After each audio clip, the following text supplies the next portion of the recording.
Once upon a time in a quaint little village nestled between rolling hills in the sparkling river, there lived a skilled carpenter. He was renowned for his exquisite furniture, each piece being a testament to his patience, precision and the unwavering dedication to his craft. As the years passed, his hands, once strong and steady, began to tremble with age. The vibrant energy that once fueled his workshop slowly faded, replaced by the quiet rhythm of retirement. Yet the old carpenter couldn't shake off the feeling that there was one last masterpiece waiting to be created. One final piece of furniture that would serve as his swan song, a legacy to be passed down through generations. But who would carry on this legacy? His son had chosen a different path, venturing into the bustling city to become a businessman. But his daughter, she was different. She was as headstrong and determined as he was, always eager to learn and never afraid of hard work.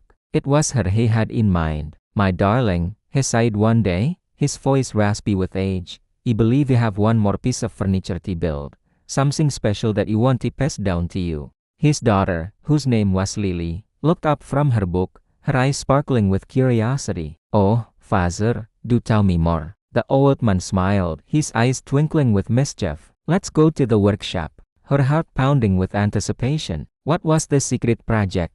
Was it a rocking horse like the ones he used to make for the village children, or a wardrobe, perhaps something his granddaughter would use? When they entered the dimly lit workshop, dust motes danced in the sunbeams that streamed through the grimy windows. The air was thick with the scent of sawdust and linseed oil, a fragrance that was as comforting to Lily as her mother's lullaby. In the center of the room sat a large workbench, and on it lay a half-finished table, its surface as smooth as a baby's cheek. "This is what I want you to finish, my love. I've already made the legs and the frame, but the top is where your artistry will shine."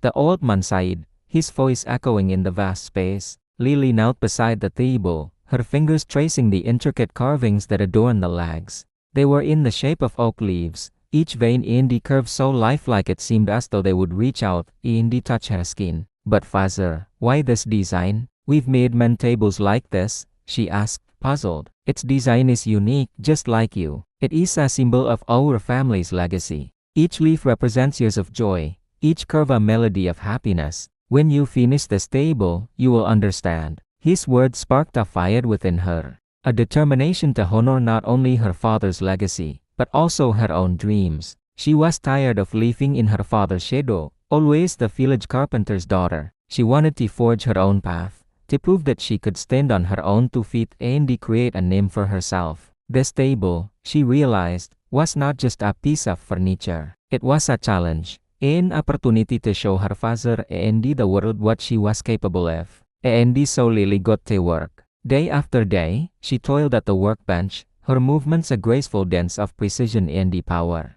The rhythmic tap of her hammer echoed through the workshop, a soothing melody that spoke of dedication and passion. As the table took shape, so did Lily's confidence. With every stroke of her chisel, she felt her connection to her father, to his trade, and to the generations of women in her family who had used their hands to create beauty. Yet as the weeks turned into months, a sense of unease began to creep into Lily's heart.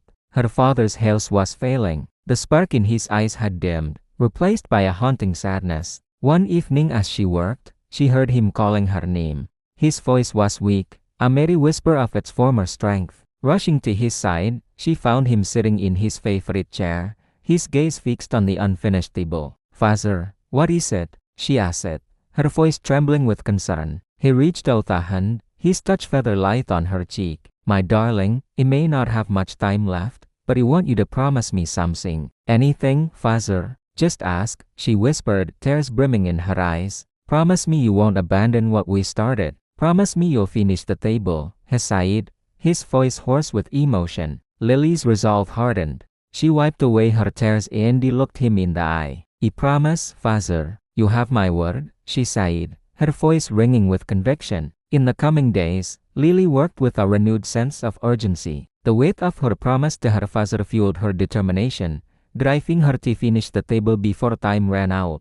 Each stroke of her chisel was a whispered promise, each curve she carved a silent prayer. Then one morning, as the first rays of sunlight streamed through the workshop window, Lily placed the final carving on the table. The last leaf was in place, its edges fitting together with the rest of the design like a piece of a puzzle. Stepping back, she looked at her work, her heart swelling with pride. The table was a masterpiece, a testament to her father's legacy and her own burgeoning talent. She had done it. She had honored her promise to her father. As if summoned by her thoughts, the old carpenter appeared in the doorway. His eyes, though dimmed by illness, shone with admiration. "Lily, my love, come here," he said, his voice a merry whisper. She ran to him, her eyes shining with tears. He reached out a trembling hand and touched the table. A faint smile touched his lips. "You have done well, my daughter," he said, his voice thick with emotion. "You have made me proud." With those words, the old carpenter's eyes closed. His grip on Lily's hand slackened, and his head fell against hers. He had kept his promise to her, to guide her until the end. And now it was her turn to keep her promise to him. As the news of her father's passing spread through the village, Lily knew that she had a decision to make. Should she honor her late father's memory by continuing his legacy, or should she follow her own dreams? After all, she thought, he was right.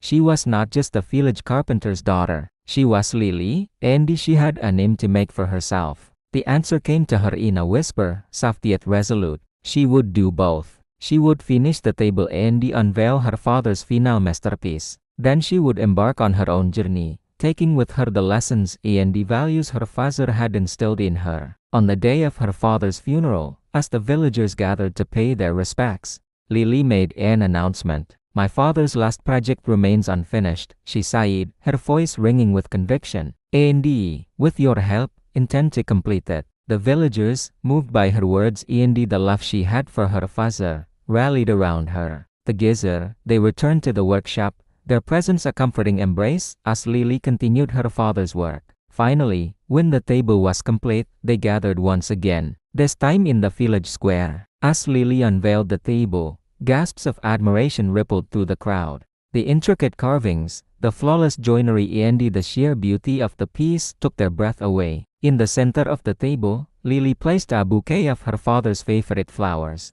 It was a simple gesture, yet it spoke volumes of the love and the respect she had for him. The villagers, their faces etched with emotion, applauded, their cheers echoing through the square. That day, Lily's father's legacy was kept alive, not just in the hearts of those gathered there, but also in the tangible form of the exquisite table that stood as a testament to his skill. And the enduring bond he had shared with his daughter. As the sun set over the village, casting long shadows across the land, Lily knew that her journey was just beginning. She had learned from her father, not just the art of carpentry, but also the importance of family, the value of hard work, and the strength that comes from staying true to oneself. With these lessons guiding her steps, Lily was ready to face whatever challenges lay ahead, knowing that she had the skills and the heart to create her own destiny. The old carpenter may have passed on, but his spirit lived on in his daughter, in the table he had built, and in the hearts of everyone who had known him. His legacy was a masterpiece, just like the table, intricately crafted and destined to be cherished for generations to come. Now, dear friends, I have a question for you. How can we honor the legacies of those who have passed on? Share your thoughts in the comments below. And remember, each of us has a legacy to create, not just for ourselves, but for those who will follow in our footsteps. Until next time, may your days be filled with purpose and your hands with creativity, crafting not just pieces of furniture, but also the very fabric of your lives.